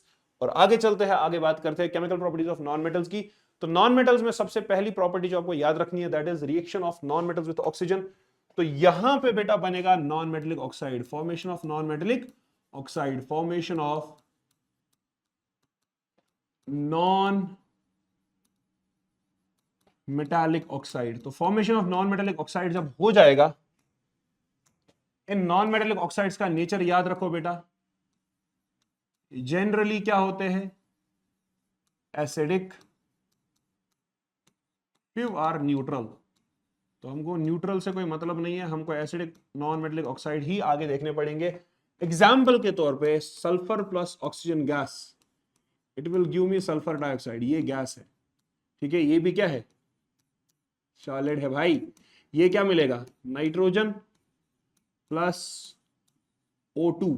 ठीक है बेटा, तो यहां मिलेगा नाइट्रिक ऑक्साइड, या आप लिख सकते हो NO। अच्छा ये तो नॉन मेटल्स का है, तो भाई साहब ये रिएक्शन आप याद रख सकते हो, ये रिएक्शन याद रख सकते हो, या carbon plus oxygen give CO2, ये रिएक्शन आप याद रख सकते हो।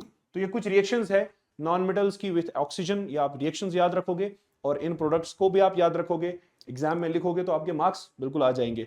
वहीं पे अगर मैं बात करूं रिएक्शन विथ वाटर की, तो reaction of non metals with water भाई साहब होती ही नहीं है। Reaction of non metal with water नहीं होती है। क्यों नहीं होती है? क्योंकि यहां जो भाई साहब नॉन मेटल है, it does not have reducing power, ये हाइड्रोजन को रिड्यूस नहीं कर सकता है और वो हाइड्रोजन गैस नहीं बन सकती है। तो यहां पे ये प्रॉपर्टी आपको देखने को नहीं मिलेगी, रिएक्शन होगी ही नहीं। सिंपली आप लिखेंगे यहां पे नो रिएक्शन एट ऑल। क्या लिखेंगे बेटा? No reaction at all. उसके बाद अगर मैं आगे चलूं, आगे मैं बात करूंगा reaction of non metals with, तो यहां पे आपको क्या याद रखना है बेटा? यहां पे no reaction at all, no reaction will take place here. ठीक है जी भाई, no reaction at all, no reaction at all. Okay, उसके बाद अगर मैं reaction of non metals with acids की बात करूं, अगेन सेम चीज, नो रिएक्शन एट ऑल। अगर आपसे गलती से भी एग्जामिनर रीजन पूछता है वाई, पूछेगा वाई, तो आप सिंपली लिखोगे यहां पे because non-metals cannot reduce hydrogen ion to hydrogen gas। बात खत्म। They cannot reduce hydrogen ion to hydrogen gas। ये होगा ही नहीं, तो हाइड्रोजन गैस बनेगी ही नहीं, तो रिएक्शन होगी ही नहीं बेटा। क्यों? क्योंकि इन दोनों केसेस में हाइड्रोजन गैस बन सकता था, जो कि नहीं बनेगा।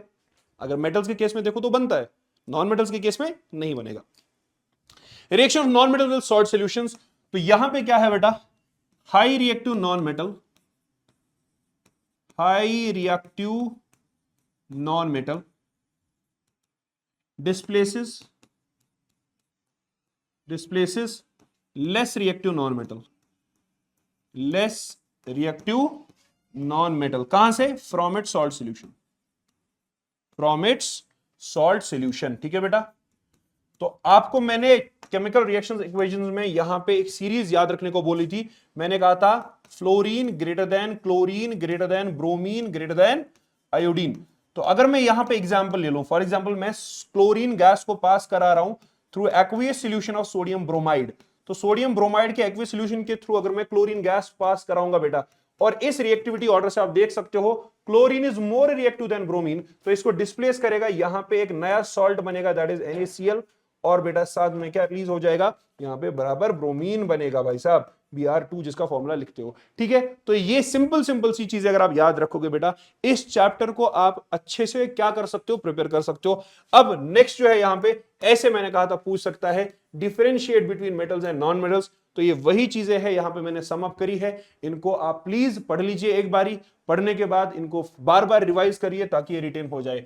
चलिए बेटा अब बात करते हैं why do metals and non metals react, इस पॉइंट को लेकर थोड़ा सा डिस्कशन करते हैं। आपको सिंपली पता है कि भाई साहब जो मेटल्स होते हैं वो होते हैं आपके, वो होते हैं इलेक्ट्रोपॉजिटिव। क्या होते हैं बेटा? मेटल्स जो होते हैं, मेटल्स आर इलेक्ट्रोपॉजिटिव। बात खत्म।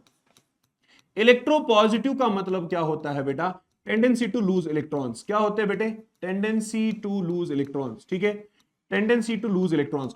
और आपका जो नॉन मेटल होता है वो क्या करता है? नॉन मेटल जो होता है वो होते हैं इलेक्ट्रोनेगेटिव। क्या होते हैं बेटा? इलेक्ट्रोनेगेटिव का मतलब होता है टेंडेंसी टू गेन इलेक्ट्रॉन। बात खत्म। Tendency to gain electron.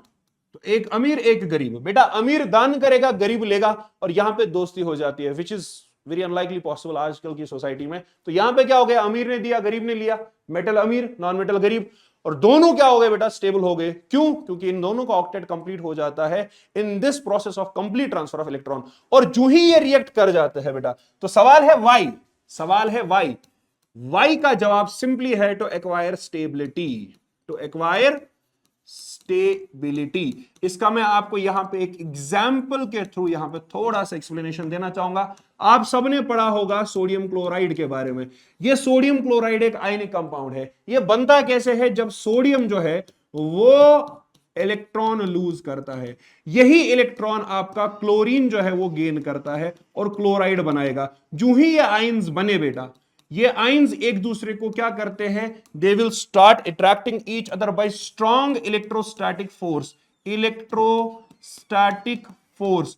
और इलेक्ट्रोस्टैटिक फोर्स जो होता है ऑफ अट्रैक्शन, अट्रैक्शन जाहिर सी बात क्यों, क्योंकि यहां अनलाइक चार्जेस है, आपने सुना होगा like charges repel, unlike charges attract, तो यहां पे अनलाइक चार्जेस के बीच एक इलेक्ट्रोस्टैटिक फोर्स डेवलप हो जाएगा। वो इलेक्ट्रोस्टैटिक फोर्स ऑफ अट्रैक्शन जो है बेटा, it will result in the formation of a bond, जिसे आप आयनिक बॉन्ड का नाम देते हो। क्या नाम देते हो, आयनिक बॉन्ड का नाम देते हो। और यहां पर जो ही आयनिक बॉन्ड बना बेटा, एक स्ट्रॉन्ग बॉन्ड होता है, इसमें दोनों जो आपका कैटाइन एनाइन वो स्टेबल हो जाता है by acquiring the nearest noble gas configuration. अगर आप सोडियम को देखेंगे, इसने यहां पर इस टाइम 2,8 इतने ही इलेक्ट्रॉन्स है, आउटर मोस्ट शेल में 8 इलेक्ट्रॉन, बाहर में 2, तो ये नियॉन की तरह बिहेव करता है। अगर आप इसमें क्लोराइड को देखेंगे, क्लोराइड विल बिहेव लाइक 2, 7 और 2, 8 और 8, तो ये बेटा ऑर्गन की तरह बिहेव करेगा। दैट मींस ये दोनों के दोनों अपने नजदीकी नोबल गैस की तरह क्या करते हैं, बिहेव करते हैं। तो रीजन सिंपल है भाई साहब, टू एक्वायर स्टेबिलिटी। ठीक है भैया। अब जब ये रिएक्शन हो गई, जब ये रिएक्शन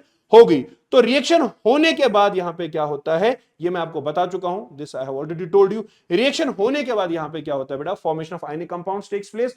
वो जो आयनिक कंपाउंड्स होते हैं, they are solids at room temperature, और उनमें रूम टेम्परेचर पे कोई भी फ्री आयन होता नहीं है। वही प्रॉपर्टीज हमको पढ़नी है बेटा, लेकिन उन प्रॉपर्टीज को पढ़ने से पहले यहां पे आपको ये चार्ट याद रखना है, जो कि आप क्लास 9th में भी पढ़ते हो बेटा। This is very important. कुछ बच्चे तो बेटा केमिकल रिएक्शंस इक्वेशंस को स्टार्ट करते हैं without even revising this part, तो इसको रिवाइज करना जरूरी है, क्योंकि अगर आपको रिएक्शंस को याद नहीं रखना है, रटना नहीं है, तो ये चैप्टर का ये वाला पोर्शन आपको पता होना चाहिए, which of course does not belong to this chapter. ये 9th क्लास के स्ट्रक्चर ऑफ एटम में हम पढ़ते हैं, यहां पे आपको इसको रिवाइज करना पड़ेगा, और ये आप रिवाइज खुद से करेंगे। चलिए आगे बात करते हैं बेटा, how do metals and non metals react. थोड़ा सा मैं आपको जिस दे चुका हूं कि इसमें आपके पास मेटल्स और नॉन मेटल्स जो रिएक्ट करते हैं, एक इलेक्ट्रॉन लूज करता है, दूसरा इलेक्ट्रॉन गेन करता है, so complete transfer of electron takes place, और यहां पे आयनिक कंपाउंड बनता है। बट व्हाट इज इंपॉर्टेंट, आपसे एग्जामिनर पूछता है draw the Lewis dot structure. तो लेविस डॉट स्ट्रक्चर कुछ इस तरह होता है बेटा।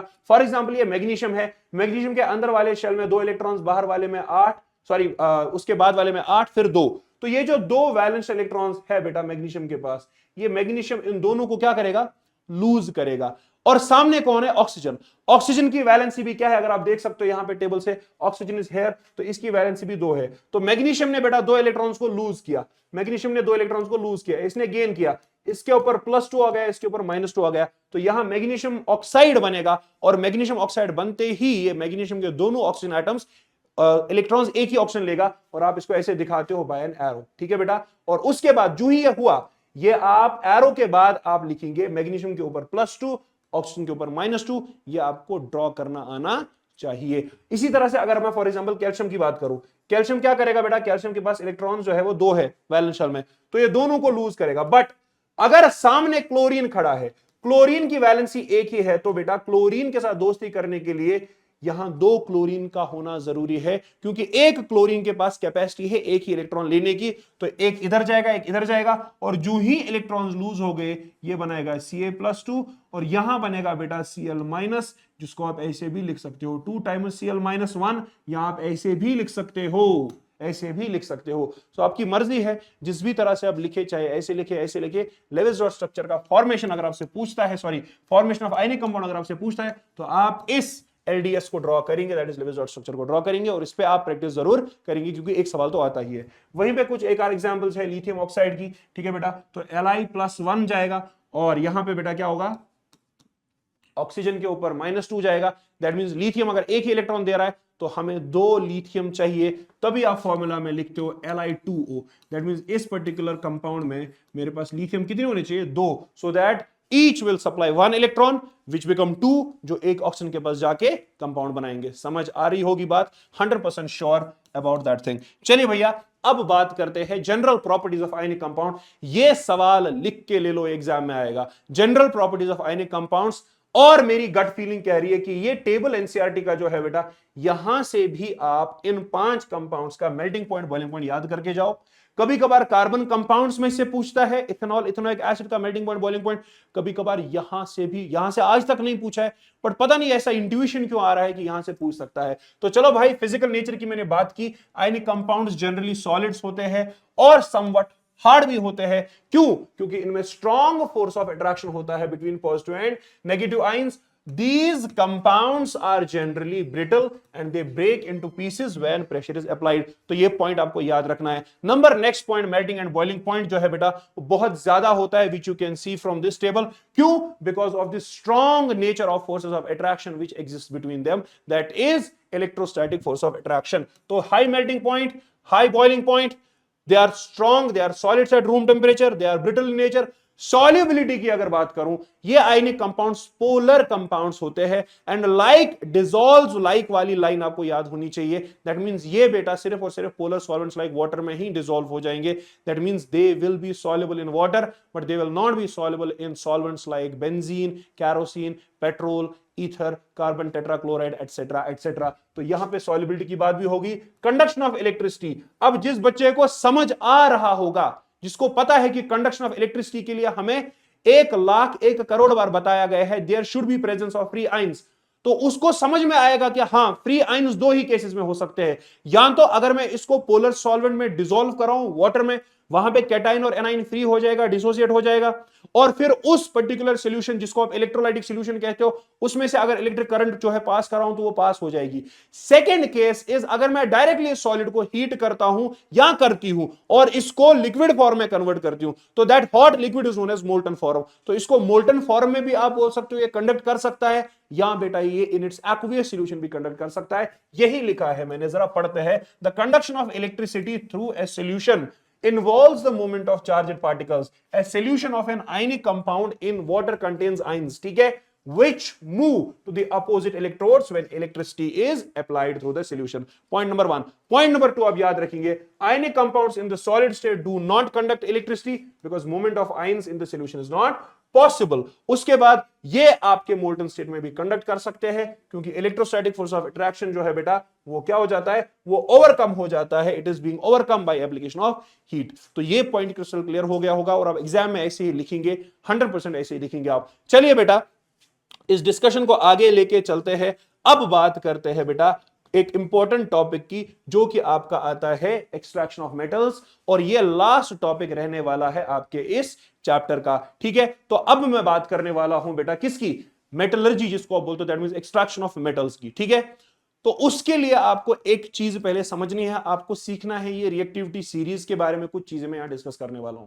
देखो बेटा हमारे पास जो मेटल्स होते हैं यूजुअली, बहुत सारे मेटल्स जो है वो सिंथेटिक भी होते हैं और बहुत सारे नेचुरल भी होते हैं। अब जो नेचुरल होते हैं हमारे पास उनको हम कहां से ऑब्टेन करते हैं, फ्रॉम मिनरल्स जिनको आप ओर्स कहते हो, which are obtained after mining the earth surface. ठीक है, लेकिन हमारे पास जो मेटल्स होते हैं अर्थ की सरफेस में किस किस स्टेट में प्रेजेंट होते हैं वो जानना जरूरी है।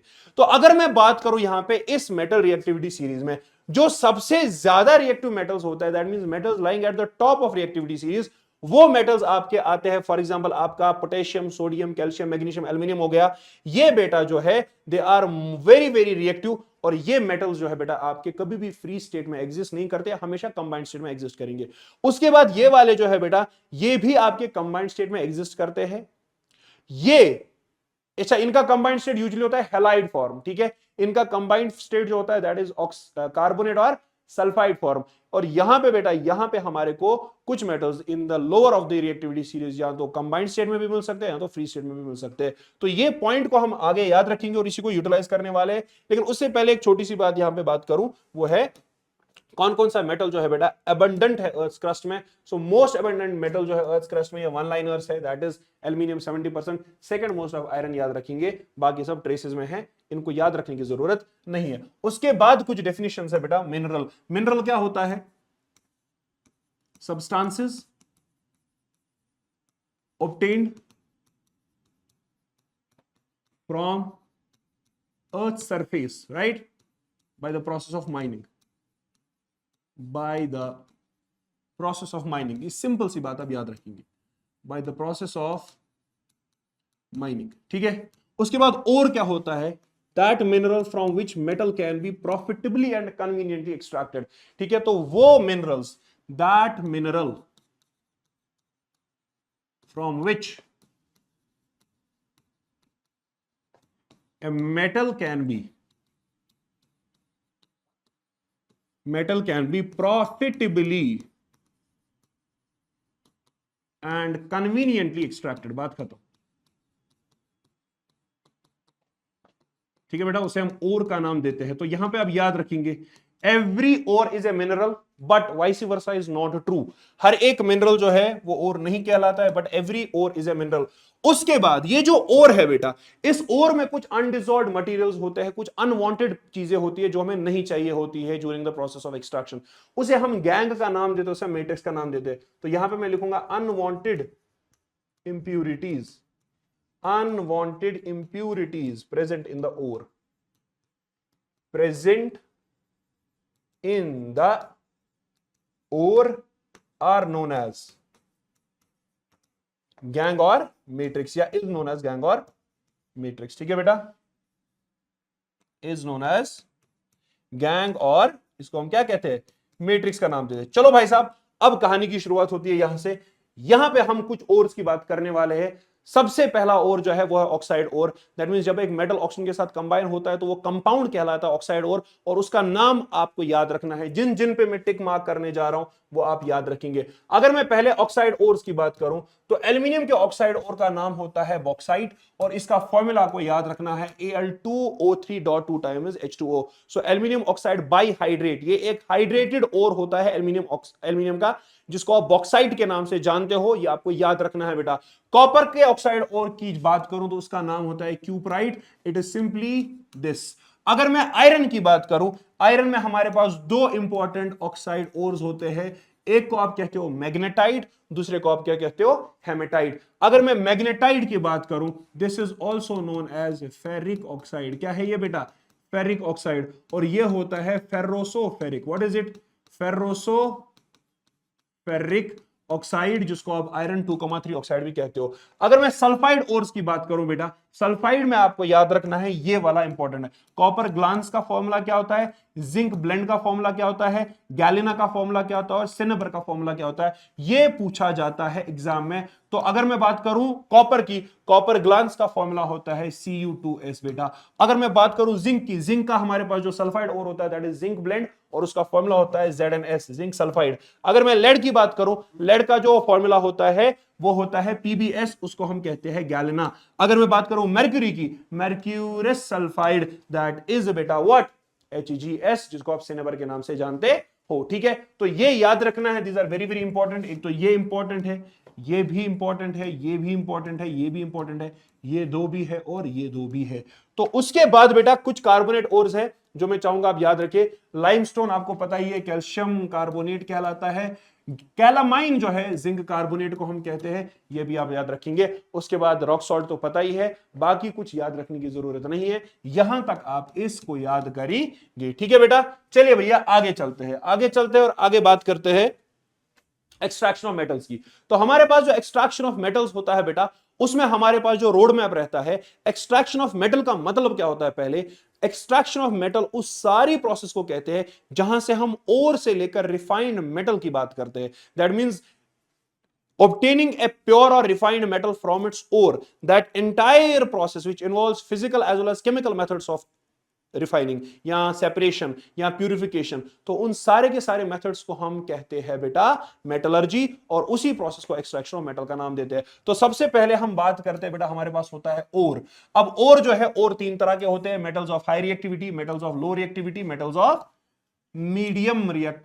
Metals of high reactivity, medium and low reactivity. अब याद क्या रखना है बेटा, वो ये याद रखना है। देखो जी, हमारे पास जो मेटल्स ऑफ हाई रिएक्टिविटी होते हैं बेटा, उनको हम हमेशा क्या करेंगे, we will obtain them by the electrolysis of their molten ore. Simple सी बात है, सिंपली क्या करेंगे हम, वो जो हैलाइड ओर है उसको हम मोल्टन फॉर्म में कन्वर्ट करेंगे, फिर उसको इलेक्ट्रोलाइसिस करेंगे, दैट्स इट, दैट्स इट, हमें प्योर मेटल मिलेगा। लेकिन हमारे पास जो मीडियम रिएक्टिविटी के मेटल्स होते हैं बेटा, उनमें हमको पहले क्या करना पड़ता है, मीडियम रिएक्टिविटी में हमको ये दो तरह के ओर्स में मिलते हैं। एक तो मिलता है सल्फाइड और दूसरा मिलता है, एक तो कार्बोनेट और दूसरा मिलता है सल्फाइड और। ठीक है, कार्बोनेट ओर और सल्फाइड ओर। तो कार्बोनेट ओर और सल्फाइड ओर को पहले हम क्या करते हैं बेटा, उनके ऑक्साइड ओर्स में कन्वर्ट करते हैं, फिर उनका रिडक्शन करते हैं। याद रखना, तो यहां पे इंपॉर्टेंट है reduction. Reduction is easy for oxide ores. तो ऑक्साइड ओर्स को बनाने के लिए हमको दो प्रोसेस करने पड़ते हैं, एक कार्बोनेट ओर का हीटिंग, उसको हम कहते हैं बेटा कैल्सिनेशन। दूसरा सल्फाइड और का हीटिंग बेटा, that is known as roasting. यहां पे बेटा हमारे पास एक्सेस ऑफ ऑक्सीजन है, यहां पे लिमिटेड सप्लाई ऑफ ऑक्सीजन है, दैट इज इट। उसके बाद यहां पे metals of lower activity series में यूजुअली सल्फाइड ओर्स है, इनको बेटा क्या करेंगे, हीट करेंगे, रोस्टिंग के बाद मेटल ऑक्साइड, फिर मेटल ऑक्साइड से हम मेटल, और उसके बाद रिफाइनिंग। तो ये फ्लो चार्ट रहने वाला है, इसको हम डिटेल में अब डिस्कस करने वाले हैं। सबसे पहला स्टेप जो है बेटा, जो आपको याद रखना है, that is involve in the extraction of metals, वो होता है बेटा, सबसे पहला वाला तो होता है ये, सबसे पहला वाला तो होता है ये grinding of ore. Grinding of ore, that means हम ओर को क्या करते हैं, पाउडर्ड फॉर्म में कन्वर्ट कर देते हैं। और एक रॉक टाइप मटेरियल होता है, इसको हम पाउडर्ड फॉर्म में कन्वर्ट करते हैं। उसके बाद इस पाउडर्ड फॉर्म के बाद हमको कुछ इंप्यूरिटीज फिजिकल प्रॉपर्टीज के बेसिस पे सेपरेट करनी होती है। उस प्रोसेस को हम कहते हैं enrichment of ore. Enrichment of ore, क्या बोला मैंने, एनरिचमेंट ऑफ ओर। उसके बाद बेटा हमारे पास जो नेक्स्ट मेथड होता है, एनरिच्ड ओर के बाद हमारे पास जो मेथड होता है, हम इस एनरिच्ड ओर जहां से हमने गैंग या मैट्रिक्स को रिमूव किया, हमारे पास जो नेक्स्ट मेथड होता है उसको आप कहते हो extraction of metals from concentrated ore. और यहां याद रखना, डन बाय रिडक्शन। तो यहां जो मेथड यूज होता है, इट इज रिडक्शन मेथड। और लास्ट में हमारे पास होता है बेटा रिफाइनिंग ऑफ मेटल्स। ठीक है बेटा।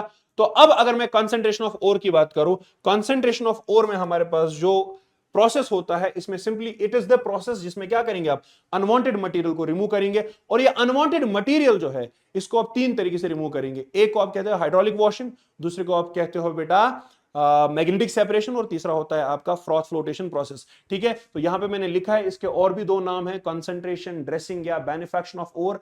इसको आप याद रखेंगे एग्जाम में, या तो ये पूछता है डिफाइन करने को, या पूछता है गैंग वगैरह क्या होता है। नाउ ये तीन मेथड्स है बेटा, और इन तीन मेथड्स में सिंपली है कि पहला वाला मेथड, आपको अगर लगता है कि आपके गैंग और ओर में बेटा डिफरेंस है, किसमें, डेंसिटी में, एक हल्का है एक भारी है, तो आप क्या करेंगे, आप उस पाउडर्ड ओर को ऐसे एक स्लोप पे रखते हैं, फिर एक fast moving stream of water लाते हैं, उसकी वजह से जो हल्का जो गैंग या मैट्रिक्स होता है वो पानी के बहाव के साथ निकल जाता है, और हैवियर ओर जो है वो यहाँ पे क्या करता है, वो सेटल डाउन होता है। यही आपका हाइड्रोलिक वॉशिंग है। This method concentrates the ore by passing it through an upward stream of water, whereby all the lighter particles of gangue are separated from the heavier metal ore. This is also known as gravity separation. Next method है बेटा आपका magnetic separation. Magnetic separation दिमाग में ही आपके आ गया होगा, एक magnetic material होगा, दूसरा नॉन मैग्नेटिक होगा। तो उनको क्या करेंगे, उनको एक मैग्नेटिक रोलर पे रखेंगे, यहां पे एक रोलर पे रखेंगे, और ये यहां से आपका फीडर के थ्रू फाइनली ग्राउंडेड ओर आ रहा है। अगर आपका ओर मैग्नेटिक है बेटा, तो यहां आते आते आते वो चिपक जाएगा, मैग्नेटिक पार्टिकल्स अलग, नॉन मैग्नेटिक गैंग जो है वो बेटा दूर गिरेगा। और इस तरह से भी आप सेपरेट कर सकते हैं। यहां पे यही लिखा है, this involves the use of magnetic properties of either the ore or the gangue to separate them. The ore is first grounded into fine pieces and then it is passed on to a conveyor belt which passes through a magnetic roller. और यहां पे बेटा आप देख सकते हैं क्या हो रहा है। ठीक है। Next last method of concentration है फ्रॉथ फ्लोटेशन प्रोसेस। इसको हम यूज करते हैं, याद रखिए, फॉर सल्फाइड ओर्स ओनली। इसको हम यूज करते हैं फॉर सल्फाइड ओर्स ओनली। और इसमें जो प्रॉपर्टी होती है वो क्या होती है कि एक आपका पानी के एक सब्सटेंस पानी के साथ जो है मिलके वेट होता है, दूसरा आपके ऑयल के साथ मिलके वेट हो जाता है। तो यहां पे यही लिखा है, दिस मेथड पहला वाला is used to remove gangue from sulphide ore. ये इंपॉर्टेंट है। Number next, the ore is powdered, ठीक है, and a suspension is created in the water. तो जब आपने पानी में इसका सस्पेंशन बनाया, उसके बाद क्या करेंगे हम, ऑयल इज एडेड, शाबाश, oil is added to it. ये यहां पे भूल गया है, तो यहां पे पाइन ऑयल वगैरह ऐड किया जाएगा। उसके बाद ये जो ऑयल है बेटा, ये आपके मेटल के साथ मिलके मेटल को वेट कर देता है, और जो गैंग होगा बेटा वो किसके साथ, पानी के साथ मिलके वेट हो जाता है। फिर इसमें आप pedals of air, concentrated air को ब्लो करेंगे और इसको कंटिन्यूसली स्टायर करेंगे, वहां जाग बनता है। तो जो जाग है बेटा वो ऊपर आएगा, और उस जाग के साथ आपके सल्फाइड और पार्टिकल्स आएंगे, फ्रॉथ के साथ सल्फाइड और पार्टिकल्स आएंगे, जिनको आप स्किम ऑफ करके सेपरेट करके फिर बाद में प्रोसेस कर सकते हो। तो यही लिखा है यहां पे, the oil wets the metal and the water wets the gangue, pedals and air constantly stir up the suspension to create the froth. This frothy metal is skimmed off the top and dried to recover the metal. तो ये बात आपकी clear होगी। इसके साथ आपका concentration वाला part खत्म हो गया। उसके बाद जो ही हमारे पास ओर आ गया, दैट मींस जब हमने ओर को कंसंट्रेट किया, अब इसको हम कहेंगे कंसंट्रेटेड ओर। क्या कहेंगे बेटा? Concentrated ore. तो कंसंट्रेटेड ओर से अब मुझे मेटल निकालना है, उसको हम बेसिकली कहते हैं रिडक्शन। वो मेथड जो होता है वो रिडक्शन होता है, बट रिडक्शन जो है वो इजी होता है अगर मेरे पास ऑक्साइड ओर होगा। ठीक है, तो अब जो भी कॉन्सेंट्रेटेड ओर होगा, वो सारे के सारे ऑक्साइड ओर तो डायरेक्टली हो नहीं सकते। पहले मैं चाहूंगा कि मेरे पास जो भी कॉन्सेंट्रेटेड ओर है जिससे मैंने इंप्योरिटी रिमूव की है, गैंग रिमूव की है, उसको मैं ऑक्साइड फॉर्म में कन्वर्ट करूं। और ऑक्साइड फॉर्म में कन्वर्ट करने के लिए बेटा हमारे पास दो इंपॉर्टेंट मेथड्स है जहां पे 100% सवाल आएगा इस साल एग्जाम में, डिफाइन कैल्सिनेशन एंड रोस्टिंग। तो बेटा सबसे पहले यहां पे लिखेंगे the metal is extracted from the concentrated ore by the following steps. ठीक है, क्या करेंगे हम? कॉन्सेंट्रेटेड ओर को क्या करेंगे? अगर कार्बोनेट ओर है या ऑक्साइड सल्फाइड ओर है, उसको हम ऑक्साइड ओर में कन्वर्ट करेंगे। तो यहां लिखा है conversion of concentrated ores into its oxide, the extraction of metal. पहला point, from the concentrated ore involves reduction process. मैंने कहा but reduction is easier for oxide ores. तो हम बेटा क्या करेंगे? हम काम करेंगे, हम इसको पहले कैल्सिनेशन या रोस्टिंग की वजह से, रोस्टिंग की प्रोसेस की वजह से ऑक्साइड ओर में कन्वर्ट करेंगे, फिर इनका रिडक्शन करेंगे। क्या करेंगे? फिर इनका रिडक्शन करेंगे। लेकिन ये जो रिडक्शन वाला मेथड होगा ना बेटा, ये डिपेंड करेगा कि आपका मेटल मेटल रिएक्टिविटी सीरीज में कहां लाई करता है, इसका आपको ध्यान रखना पड़ेगा। ठीक है, मतलब कुछ मेटल्स जो है उनसे आप ऑक्सीजन जो है उनके मेटल ऑक्साइड से सिंपल हीटिंग से निकाल सकते हो, कुछ में आपको रिड्यूसिंग एजेंट की जरूरत पड़ सकती है, लेकिन कुछ में बेटा आपको इलेक्ट्रोलाइटिक रिडक्शन कराना पड़ेगा। तो चले भाई इस डिस्कशन को देखते हैं। सबसे पहला पॉइंट आपको क्या करना है? आप कैल्सिनेशन करेंगे या आप रोस्टिंग करेंगे to convert the given carbonate and sulphide ore into its oxide ore respectively. So ये प्रोसेस याद रखेंगे। यहां से सवाल आता है, define calcination, what is it? It is the process of heating concentrated ore in the absence of air। और बेटा याद रखना, यूज फॉर कार्बोनेट ओर, यहां लिखा है मैंने, it is use for carbonate ore. Example simply अगर आप लेंगे यहां पे जिंक कार्बोनेट, जिंक कार्बोनेट मैंने आपको पीछे ही पढ़ाया है, जिंक का कार्बोनेट ओर। इसको जब आप हीट करेंगे इन एक्सेस ऑक्सीजन, तो याद रखना एक्सेस ऑक्सीजन में जो गैस बनती है that is carbon dioxide gas. तो कार्बन डाइऑक्साइड गैस अलग और जिंक ऑक्साइड मेटल ऑक्साइड आपको अलग लिखना है। This is it, this is the process of calcination, that's it. इसी तरह से अगर आप आयरन कार्बोनेट लिखते हैं, यहां पे सेडेराइट अगर आप लिखते हैं, तो यहां FeO बनेगा, यहां बनेगा फेरस ऑक्साइड और साथ में बेटा बनेगा carbon dioxide gas. Once this is done, इसको करने के बाद बेटा हमको इसका रिडक्शन करना है, ऑक्साइड का रिडक्शन इजी हो जाता है। तो ये तो कैल्सिनेशन हो गया। उसके बाद आपसे रोस्टिंग भी पूछता है, define roasting. It is the process of heating concentrated ore strongly in the presence of excess air. यहां पे क्या है बेटा? यहां पे आपको याद रखना है absence of air, this is important, this is important, absence of air. और यहां पे क्या है बेटा? In the presence of excess air. और जो ही आपको दिमाग में आएगी कार्बोनेट ओर है तो गैस बनेगी कार्बन डाइऑक्साइड गैस, जो ही आपको दिमाग में आएगी सल्फाइड ओर है तो गैस बनेगी सल्फर डाइऑक्साइड गैस। और बेटा यहां पे आपका मेटल ऑक्साइड तो बनेगा ही बनेगा। जो ही मेटल ऑक्साइड बना, ये आपके कुछ एग्जांपल्स है, ये आप याद रख सकते हो। Zinc sulphide plus oxygen upon heating in the presence of air gives zinc sulfide, zinc oxide plus sulfur dioxide gas। ये अब आपके पास इंपॉर्टेंट है। क्या है बेटा? कि अगर आपको रिडक्शन कराना है तो रिडक्शन कैसे कराओगे? रिडक्शन कराओगे आप, डिपेंड करता है कि मेटल कहां लाई करता है। या तो metals of low reactivity series, तो सिंपल हीटिंग, सिंपल हीटिंग। अगर metals of medium reactivity series, reducing agent is needed, reducing agent is needed. ठीक है, और या अगर metals of high reactivity series या मेटल्स ऑफ हाई रिएक्टिविटी है तो इलेक्ट्रोलाइटिक रिडक्शन होगा। क्या होगा बेटा? Electrolytic reduction. चलिए बेटा बस 5 से 10 मिनट और आपका ये चैप्टर जो है वो कंप्लीट हो जाएगा।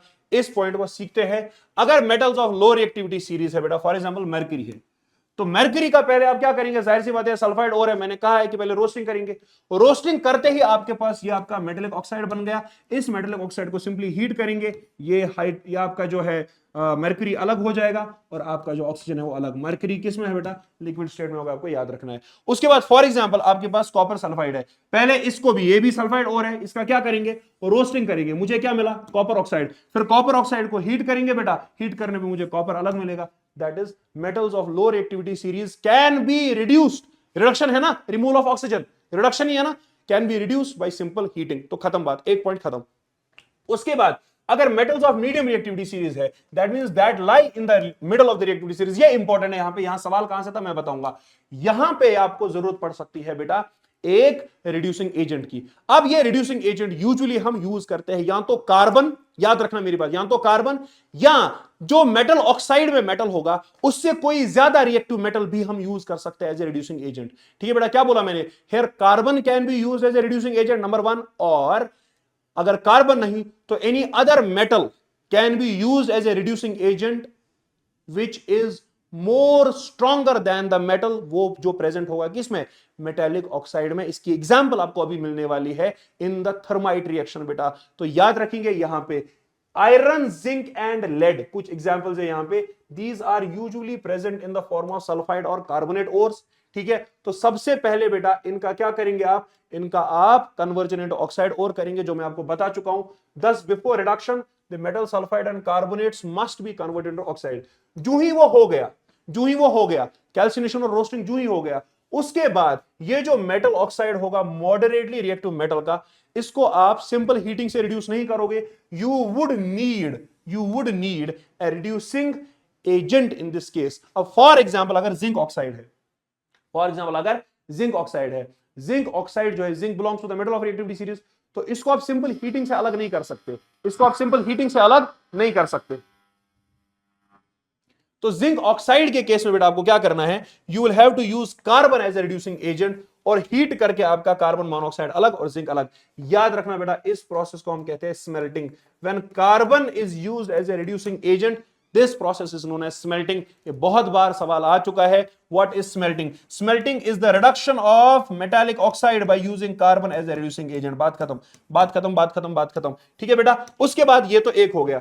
नेक्स्ट आपका हो गया फॉर एग्जांपल, अगर मैंने एक हाई रिएक्टिव मेटल यूज किया, देखो फॉर एग्जांपल यहां पे मेरे पास देखो, यहां पे मैंगनीज ऑक्साइड है और यहां पे फेरिक ऑक्साइड है, लेकिन मुझे क्या करना है, मुझे इस मेटल ऑक्साइड से इस मेटल को अलग निकालना है। ठीक है, तो मेटल को जब उसके ऑक्साइड से अलग निकालूंगा, that means loss of oxygen हो गया, दैट मींस रिडक्शन हो गया। लेकिन ये रिडक्शन पिछले केस में मैंने किया by using carbon as a reducing agent, यहां पे मैंने लिया है मेटल, और मेटल कौन सा लिया है, aluminium. Aluminium is more reactive than manganese, aluminum is more reactive than iron. That means we can use a high reactive metal also as a reducing agent in this case. और बेटा ये भी एक important exam में question 110% आने के chances है। कहां से मैं बताने वाला हूं, अगर आप एल्यूमिनियम प्लस मैंगनीज ऑक्साइड का रिएक्शन कराएंगे तो यहां बनेगा एल्यूमिनियम ऑक्साइड और मैंगनीज अलग आएगा और साथ में हीट बाहर आएगी। क्यों? क्योंकि ये रिएक्शंस होती है हाईली एक्सोथर्मिक। पॉइंट नंबर 1, अगर आपने यहां पे फेरिक ऑक्साइड के केस में एल्यूमिनियम के साथ रिएक्शन कराया तो यहां पे एल्यूमिनियम इसको रिएक्ट करेगा और ट्रिमेंडस अमाउंट ऑफ हीट जो है वो यहां रिलीज हो जाती है। इतनी हीट कि भाई ये जो एल्यूमिनियम मेटल आयरन को डिस्प्लेस करता है, ये आयरन लिक्विड फॉर्म में कन्वर्ट होता है। दैट मींस ये जो रिएक्शन है जहां पे आपका aluminium as a reducing agent आप यूज करते हो बेटा, इसको हम कहते हैं एल्यूमिनोथर्मी, और इसी रिएक्शन को बेटा हम कहते हैं thermite reaction. This is very very important for your exams बेटा। तो thermite reaction is nothing, it is a reaction in which aluminium is used as a reducing agent to extract a metal from its metal oxide, that's it। और इन thermite reactions का particularly इसका बेटा एक बहुत ही जबरदस्त प्रैक्टिकल एप्लीकेशन होता है, वो ये कि जहां पे भी आपको इंडस्ट्रीज में मेटल्स के बीच, जाइंट स्ट्रक्चर्स के बीच, रेलवे क्रैक्स या पटरी पे अगर क्रैक आया है, उनको वेल्ड करने के लिए इस रिएक्शन को हम यूज करते हैं। कैसे करते हैं बेटा, जरा इधर देखिए।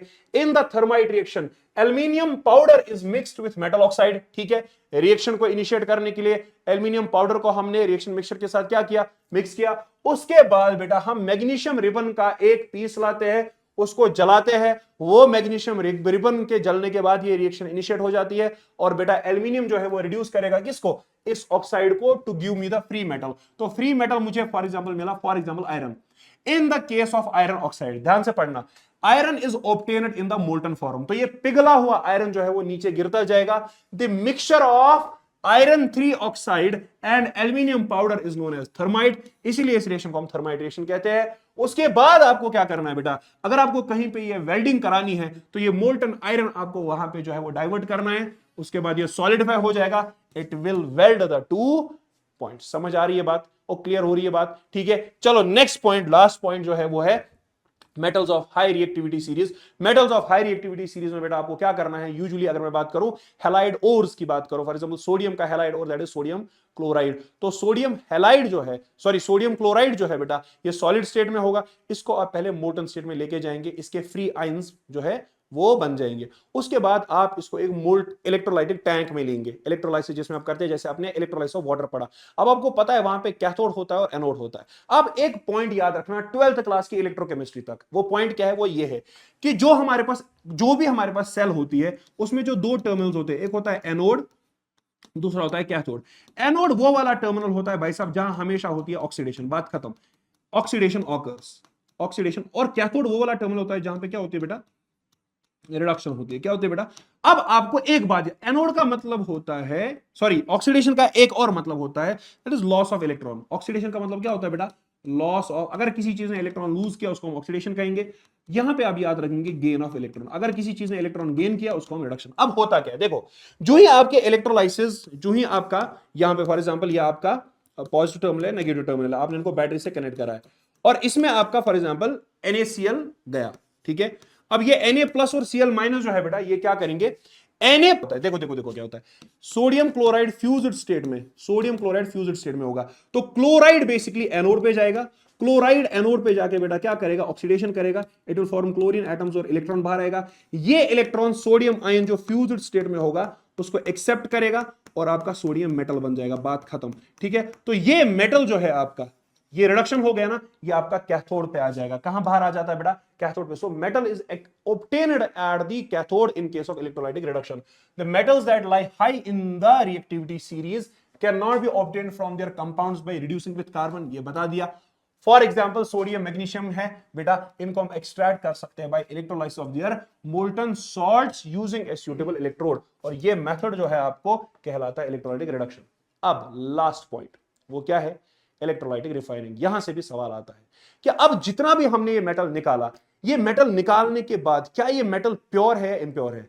बेटा ये मेटल अभी भी 100% प्योर नहीं है, इसमें अभी भी कुछ ऐसी इंप्यूरिटीज प्रेजेंट है जो डिसॉल्व्ड फॉर्म में इसमें प्रेजेंट है। तो उन डिसॉल्व्ड इंप्यूरिटीज को अगर मुझे रिमूव करना है, मुझे लास्ट स्टेप करना पड़ेगा इलेक्ट्रोलाइटिक रिफाइनिंग। और इलेक्ट्रोलाइटिक रिफाइनिंग में हम क्या करते हैं, हमारे पास होता है इम्प्योर मेटल। देखो क्या याद रखोगे, हमारे पास होता है इम्प्योर मेटल।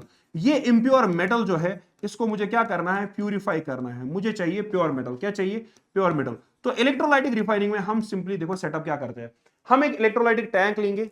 इस इलेक्ट्रोलाइटिक टैंक में मुझे जरूरत पड़ती है इलेक्ट्रोड्स की, एक आपका हो गया एनोड, दूसरा कैथोड, और मुझे चाहिए इलेक्ट्रोलाइटिक सॉल्यूशन।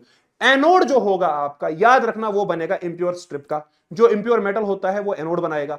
जो आपका कैथोड होता है वहां पे मैं इसी मेटल का एक प्योर स्ट्रिप यूज करूंगा, और अंदर से जो इलेक्ट्रोलाइटिक सॉल्यूशन होगा वो सॉल्ट सॉल्यूशन में भी मेटल वही होगा जिसे मुझे क्या करना है, इलेक्ट्रोलाइटिक रिफाइन करना है। इलेक्ट्रोलाइटिक की रिफाइनिंग जिसकी करनी है, दैट मींस रिफाइनिंग या प्यूरिफिकेशन जिस मेटल की करनी है, वही मेटल सॉल्ट सॉल्यूशन में भी चाहिए, वही मेटल का इंप्योर स्ट्रिप एनोड पे चाहिए, वही मेटल का प्योर स्ट्रिप कैथोड पे चाहिए। अब एनोड पे मैंने अभी अभी कहा वहां होती है ऑक्सीडेशन। क्या कहा, एनोड पे होती है ऑक्सीडेशन। तो देखो होता क्या है, फॉर एग्जाम्पल लेट सपोज कि मुझे करना है जिंक की, क्या करनी है मुझे, या मुझे करनी है कॉपर की रिफाइनिंग। क्या करनी है बेटा, I have to refine copper. तो मैं फॉर एग्जाम्पल कॉपर की मुझे रिफाइनिंग करनी है, मैं कॉपर का इंप्योर स्ट्रिप लूंगा और उसको क्या बनाऊंगा बेटा, एनोड बनाऊंगा। मैं कॉपर का ही एक छोटा सा प्योर स्ट्रिप लाऊंगा, उसको क्या बनाऊंगा बेटा, कैथोड बनाऊंगा। मैं कॉपर का ही एक सॉल्ट सॉल्यूशन लूंगा जो कि होगा कॉपर सल्फेट फॉर एग्जांपल, इसका एक्वियस सॉल्यूशन। और एक्वियस सॉल्यूशन जो ही मैंने लिखा तो आपको पता होना चाहिए कॉपर सल्फेट का जो एक्वियस सॉल्यूशन होगा, इसमें आपके पास कॉपर के आयंस होंगे बेटा, और इसमें सल्फेट के आयंस होंगे जो कि इधर सॉल्यूशन में तैर रहे होंगे। ध्यान से सुनना, ध्यान से सुनना, ध्यान से सुनना, ध्यान से सुनना। अब यहां पे होता क्या है, एट एनोड, देखो बेटा एट एनोड क्या होगा, एनोड भी कॉपर का बना है लेकिन इसमें कुछ इंप्यूरिटीज है। कैथोड भी कॉपर का बना है लेकिन ये प्योर स्ट्रिप है। एनोड पे क्या होगा बेटा, ऑक्सीडेशन हो जाएगी। क्या हो जाएगी, एनोड पे ऑक्सीडेशन। और ऑक्सीडेशन किसकी होगी बच्चे, मेटल की होगी। और मैंने आपको बोला ऑक्सीडेशन का मतलब होता है लॉस ऑफ इलेक्ट्रॉन। तो ऑक्सीडेशन जो ही होगी, copper solid will change into copper +2, और ये 2 इलेक्ट्रॉन्स लूज करेगा। ध्यान से सुनना मेरी बात, ये इलेक्ट्रॉन्स लूज करेगा। ये इलेक्ट्रॉन्स बेटा क्या करेंगे, इलेक्ट्रॉन्स ट्रेवल करेंगे and they will go to this particular, that is cathode, they will go to cathode. ठीक है, अब यहां से जब Cu2+ बना, ये Cu2 प्लस जाएगा आपके सॉल्यूशन में। किसमें जाएगा बच्चे? सॉल्यूशन में। लेकिन सॉल्यूशन में ऑलरेडी आपके इलेक्ट्रोलाइटिक सॉल्यूशन के खुद के मेटल के कैटाइंस प्रेजेंट है। तो जो ही इलेक्ट्रोड से कैटाइन गया सॉल्यूशन में, इसने धक्का मारा एग्जैक्टली उतने ही Cu2 प्लस आयंस को इस इलेक्ट्रोलाइटिक सॉल्यूशन से धक्का मारा, डिस्प्लेस किया और भेजा कहां पे? कैथोड पे भेजा। So whenever oxidation will take place at anode, an equivalent amount of Cu2 plus ions will go to cathode. अब जो ही कैथोड पे गया, ध्यान से सुनना, एट कैथोड, जो ही कैथोड पे गया, रिडक्शन होती है। और मैंने आपको कहा रिडक्शन का मतलब होता है गेन ऑफ इलेक्ट्रॉन्स। तो बेटा यहां से कैथोड, यहां से आपका Cu2 प्लस यहां जाएगा। Cu2 प्लस भाई साहब जो ही गया, ये वहां पे ऑलरेडी 2 इलेक्ट्रॉन्स जो वेट कर रहे होंगे उनको खा जाएगा और ये वापस से कॉपर सॉलिड बनेगा। लेकिन ये कॉपर सॉलिड इस टाइम जो बन रहा है बेटा, ये बन रहा है प्योर फॉर्म में और ये धीरे धीरे इस पे क्या हो जाएगा बेटा? डिपॉजिट हो जाएगा, डिपॉजिट हो जाएगा, डिपॉजिट हो जाएगा। लेकिन वहीं पे बेटा ये जो मेटल स्ट्रिप है, ये इलेक्ट्रोड जो है वो धीरे धीरे धीरे धीरे it will start losing its mass, क्योंकि ये कॉपर जो है वो लूज करता जाएगा, करता जाएगा। एक टाइम पे सारा का सारा मेटल उठ के कहां पे डिपॉजिट हो जाएगा? कॉपर पे। और इसमें जो डिसॉल्व्ड इंप्योरिटी है वो नीचे गिरेगी बेटा। इसको आप कहते हो एनोड मड। क्या कहते हो बेटा? We call it as anode mud. तो ये है इलेक्ट्रोलाइटिक रिफाइनिंग, जो कि आपको याद रखनी है। आपको जिंक का भी पूछ सकता है, आपको कॉपर का भी पूछ सकता है। इलेक्ट्रोलाइटिक रिफाइनिंग का जो नोट है बेटा यहां पे आप पढ़ेंगे। लास्ट टॉपिक जो है बेटा वो है आपका कोरोजन। इसकी डेफिनेशन आप पढ़ चुके हैं, इसको मैं फिर से रिवाइज तो नहीं कराऊंगा, बट मैं जल्दी जल्दी से आपको बता देता हूं। प्रिवेंटिव मेजर्स क्या है? आपके पास बैरियर प्रोटेक्शन है, जैसे पेंटिंग है, oiling, greasing, galvanisation, Chrome plating, ये सब। अब गैल्वेनाइजेशन आपसे पूछा जाता है, तो गैल्वेनाइजेशन आप याद रखेंगे, ये होता है जब आप किसी आयरन या स्टील के ऑब्जेक्ट के ऊपर बेटा जिंक की प्रोटेक्टिव कवरिंग लगा देते हैं। बात खत्म। इसको आप याद करेंगे, इसको आप याद करेंगे। उसके बाद नेक्स्ट आपका आता है एलॉइंग। एलॉइंग होता है कि आप एलॉय फॉर्मेशन करें। एलॉय क्या होता है? Homogeneous mixture of metals and non metals. उससे बेटा रेजिस्टिव प्रॉपर्टीज आ जाती है अगेंस्ट करोजन। तो वो चीज भी आप पढ़ेंगे, याद करेंगे, एलॉय। और इंपॉर्टेंट इसमें ये नहीं है, इंपॉर्टेंट है कुछ एलॉयज का एग्जाम्पल आप याद रखेंगे बेटा। This is very very important. ये आपके नोट्स में है, इसको समझाने का कोई मतलब नहीं बनता। This is all self explanatory. आप सिर्फ इसको नोट कॉपी में मेंशन करेंगे और इसको याद करेंगे। ठीक है बेटा? तो आई होप ये सेशन जो है बेटा आपको मजेदार लगा होगा। आपने इस सेशन में जो कुछ भी सीखा है डेफिनेटली वो एग्जाम में आपसे पूछा जाएगा, और जहां जहां मैंने कहा है आप फोकस करें वहां आप डेफिनेटली फोकस करेंगे।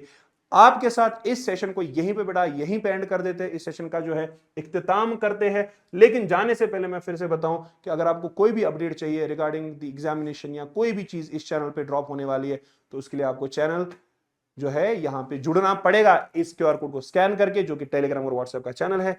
तो चलिए भाई साहब अपना ख्याल रखिए, मिलते हैं आपके साथ नेक्स्ट सेशन में। तब तक के लिए good bye, God bless you all.